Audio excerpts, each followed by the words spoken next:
August 5th, 2012. Stress, lifesaver or threat to health? All of us know stress in our lives, some from what we are responsible for and some from what is out of our control. When we are stressed, our body responds as though we are in danger. Our heart speeds up, we breathe faster and get a burst of energy. These are good things when in danger, but when it happens too often or lasts too long, it takes a toll on our body, both physically and otherwise. When we are stressed, faced with problems, we automatically make short-term responses. Sometimes this satisfies the immediate situation, but that may have long-lasting ill effects.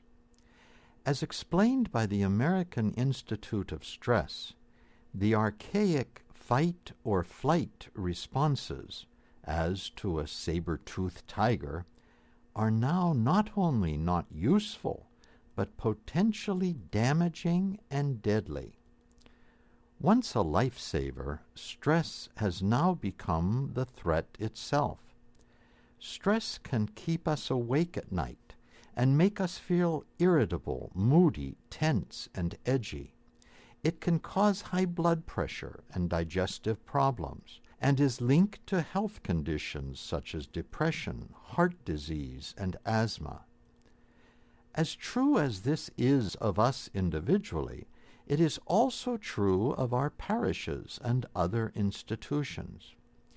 We experience the stress of keeping the timeless truths of the faith relevant to the modern world.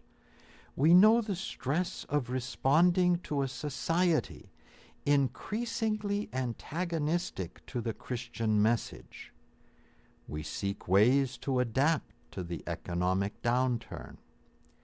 We would do well to study the ways of managing and avoiding stress that modern science offers us individually.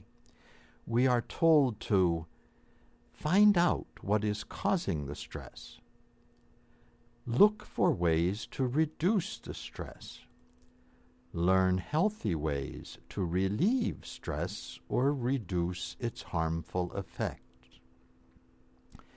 The stressed out are directed to learning better ways to manage time and resources, considering alternatives to what we're doing now, trying new ways of thinking, learning when to say yes and no, and communicating our concerns with others. Exercise, which is controlled stress, is another help. This builds strength and stamina for the stressors that will inevitably come. Psychologists advise us to focus on the present. Our church agrees, but expands that to focus on the present and the eternal, now and ever and forever. Now is the time for our church to start looking at the stressors and to realistically begin to address how to respond. Fight or flight isn't the only option.